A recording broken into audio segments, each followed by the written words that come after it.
Queridos hermanos, me han pedido que a raíz del aniversario del CIES les pueda contar algo de lo que yo pude aportar o ver, etcétera, en ese tiempo que se fundó. Resulta que el movimiento se desarrolló muy fuertemente en torno a la comunidad de los padres de Schwente, a las hermanas marianas, todo ese tiempo de fundación, que era normal, porque no existían comunidades laicales fuertes, ¿eh? Pero ese tiempo pasó y empezaron poco a poco a destacarse cada vez más los laicos, como portadores de Schoenstatt y como promotores de Schoenstatt, etc. Y eso, una vez que era una realidad, la asumimos o tratamos de asumirla. E hicimos el año 2010 un congreso de laicos, para un congreso internacional de laicos. Convidamos de varios países, se reunieron como 100 delegados. Y la materia era, bueno, ¿qué han hecho los laicos? ¿Qué están haciendo los laicos? En la empresa, en la política, en el mundo de la educación, de las comunicaciones sociales, etcétera, etcétera. Todos los ámbitos de la actividad laical. Y ese congreso lo realizamos en 2010 en Bellavista. Como les dije, vinieron unas 100 personas y fue muy fecundo. Una experiencia muy buena, porque se vio realmente que el mundo schoenstattiano había cambiado. Antes eran, como les decía, los laicos, las hermanas, éramos quienes estábamos detrás, pero ahora los laicos estaban adquiriendo cada vez más protagonismo. Proceso que todavía sigue y debe seguir. Los institutos podemos ayudar, los padres o las hermanas, pero los portadores del movimiento, los que lo llevan a la iglesia y al mundo de la sociedad, son básicamente los laicos comprometidos. Eso nos movió a hacer este encuentro internacional, como decía, en el 2010, y la persona clave que articuló esto fue Antonio Kovacevic. Antonio Kovacevic y Anita fueron muchos años dirigentes en Schoenstatt y tenían, diría yo, la capacidad de más para hacerlo, y lo hicieron.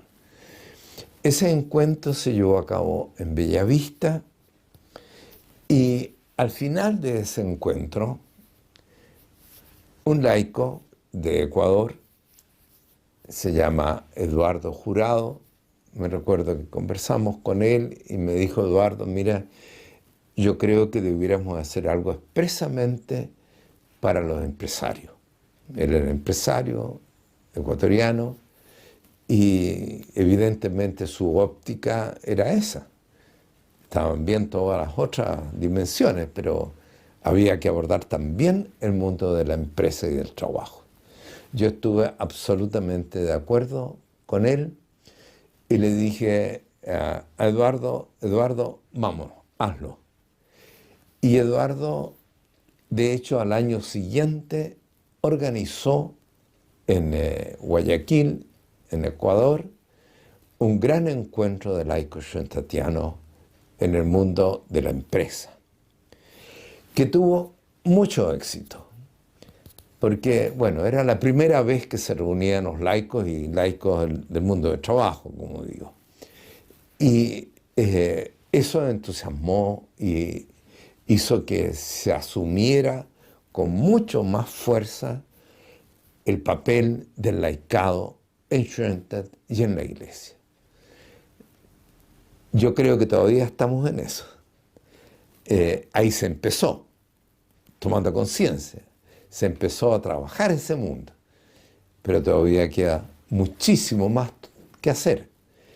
Muchas veces todavía el movimiento, y en algunos países en forma especial, descansa, por así decir, en las hermanas o en los padres u otras comunidades, y no tanto en los laicos. Es la hora de los laicos, lo repetimos muchas veces y creo que, como les digo, es tremendamente actual. Si no, en la iglesia se queda coja la cosa, porque está bien la jerarquía, tiene que haber jerarquía, pero hay también laicos que son protagonistas en la iglesia. ¿Y para qué decir en el mundo del trabajo, de la política, de las comunicaciones? Es su materia. Los laicos tienen la responsabilidad primaria de instaurar el reino de Dios en la sociedad. En lo que el padre Kentrich habló desde el inicio, ¿no es cierto?, el nuevo orden cristiano de la sociedad. Eso se inició, como dije, en 1910. En 1911 se hizo este congreso, el primer congreso del CIES en Ecuador, que fue un éxito, creo. Se lo debemos especialmente, como mencionaba Eduardo Jurado, a todos los que lo organizaron. Y a partir de ahí, cada 2 años se fueron realizando encuentros. Después de Ecuador, se hizo en Costa Rica, después se hizo en México, después se hizo en Perú, y así. Puedo equivocarme yo en el orden, pero creo que fue ese el orden. Creo que eso que se inició hace tantos años y que ha sido muy fecundo, tenemos que mantenerlo. O sea, hay otros campos más que asumir. Creo que en Costa Rica algunos han abordado el mundo de la política. Falta el mundo, creo yo, de los comunicadores sociales, que es otro de los mundos importantísimos, los que crean opinión pública. Hicimos un congreso en Argentina, el primer congreso de comunicadores sociales, así lo llamamos, pero fue el único. No se ha hecho otro congreso que yo sepa de comunicadores sociales. Ha habido congresos de colegios, de aquellos que tienen la docencia. Eso creo que ha funcionado mucho mejor y tengo entendido que hay un gremio internacional que se mantiene. No estoy tan al tanto, pero creo que es uno de los campos que es importantísimo. Insisto que el mundo de las comunicaciones sociales, yo creo que tendría que estar mucho, mucho más presente en Schoenstatt. Tenemos responsabilidad de las comunicaciones al interior de Schoenstatt, al interior de la iglesia y en la sociedad. Si no tenemos presencia en los medios actuales especialmente, creo que quedamos un poquito al lado. No llega la semilla de Schoenstatt, el aporte de Schoenstatt no llega bien a todos lados. Por eso esta iniciativa de celebrar de alguna manera, aunque sea virtualmente, estos 10 años, yo creo que ojalá sea un impulso para seguir con mucho más fuerza todavía hacia adelante. Tenemos mucho por hacer y sobre todo también, como les decía, abrir otros campos en los cuales Schoenstatt tendría que estar mucho, mucho más presente.